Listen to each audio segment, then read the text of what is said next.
and excellence. To receive an honorary doctorate from this, it is with great humility and profound gratitude that I stand before you today in this prestigious institution, Peking University, the center of knowledge, wisdom, innovation, and excellence. To receive an honorary doctorate from such an esteemed university is a great honor for anyone. And I feel so humbled by your gesture for choosing me for this particular honor.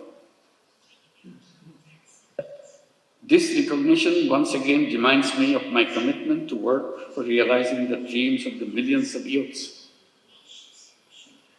who were the vanguards of the transformational changes in Bangladesh just last year.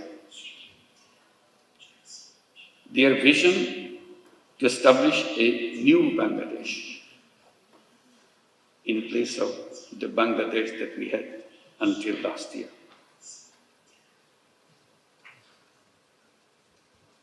A new Bangladesh which will be free from poverty, hunger, unemployment, and destitution.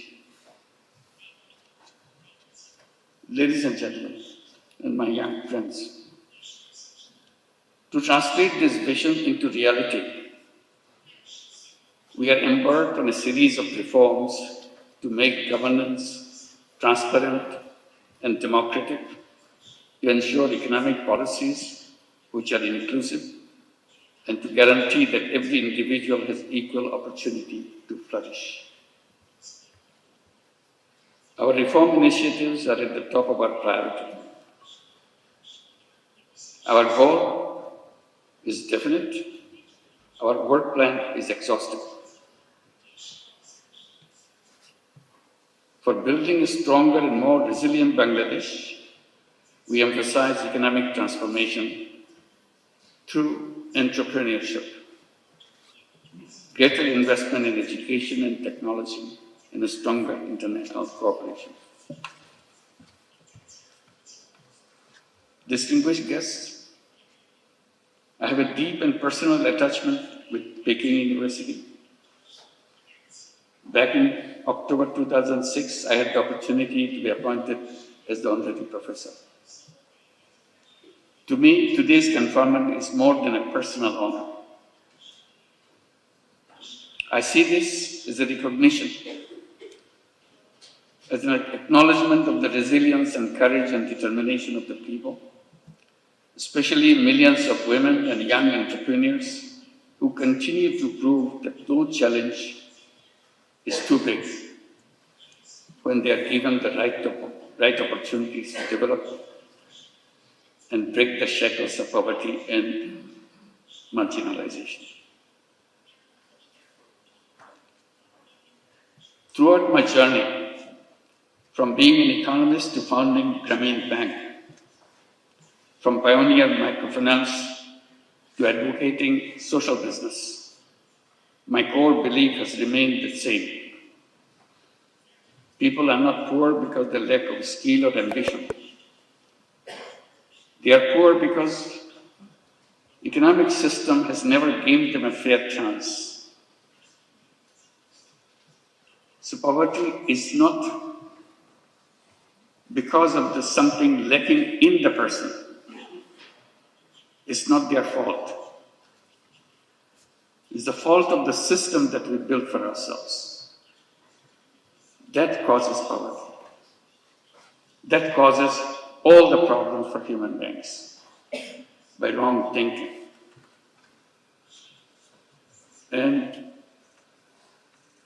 I blame myself for being part of that institution, academic institution, where we pass on this wrong knowledge to this next generation. So I plead guilty that we have not been able to change those ideas, wrong ideas, which make people suffer. So my struggle has always been to go back, to find out the faults in the system that we promote, we teach the young generation, so that we do not repeat the same thing for the next generation.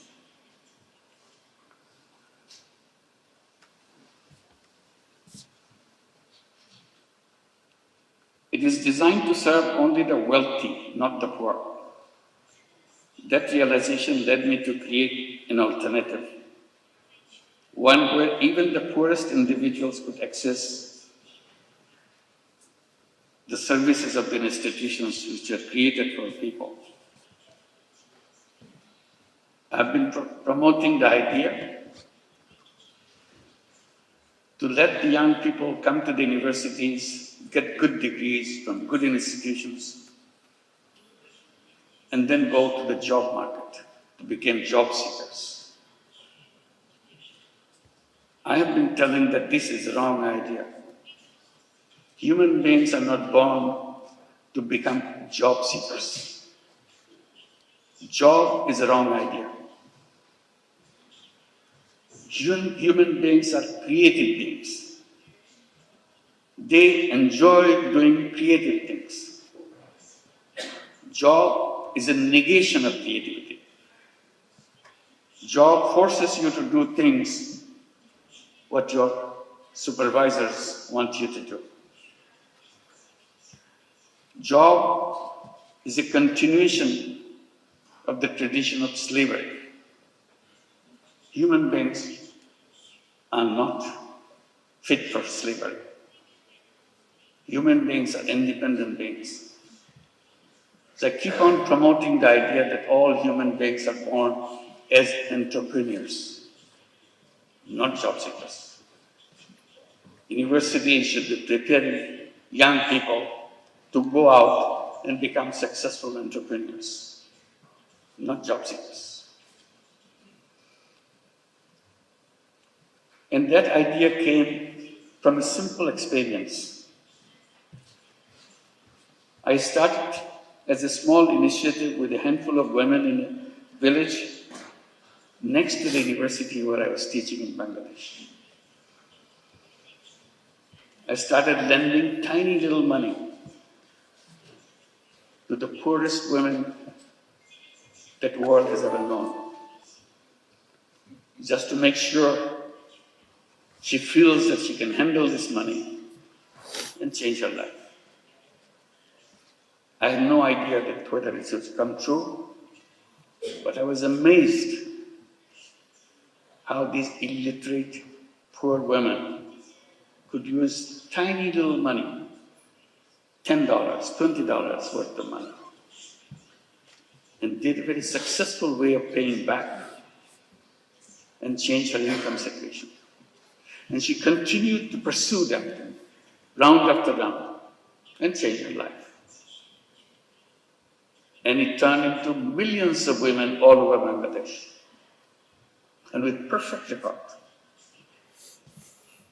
That convinced me totally. All human beings are entrepreneurs, because we are taught in the textbooks only very special people are born as entrepreneurs. Rest of us human beings have to serve under them. I said, that's absolutely wrong idea. If the poorest illiterate women in Bangladesh can become an entrepreneur with a $20 loan, $30 loan, anybody in the world can become an entrepreneur. It's the nature of the human being. We didn't train them. We didn't tell them how to run a business. She figured it out all by herself, because it is innate part of a human being. So that continues with a bigger question to me. What should be the purpose of education? And I keep coming back. Purpose of education is to enable to go out and bring that all creative capacity to change the world. And universities and educational institutions is not only a place to learn what happened, also imagine. Imagination is the greatest power on earth. If you imagine, it will happen. If you don't imagine, it will never happen.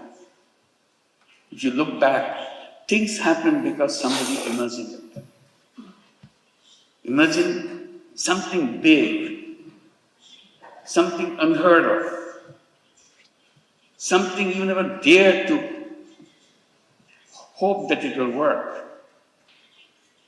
But you imagine and stay with it.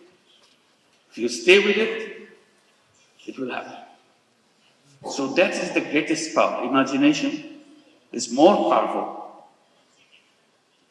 than anything you can bring together. So I follow that, encourage young people like you, along with what you are learning, imagine.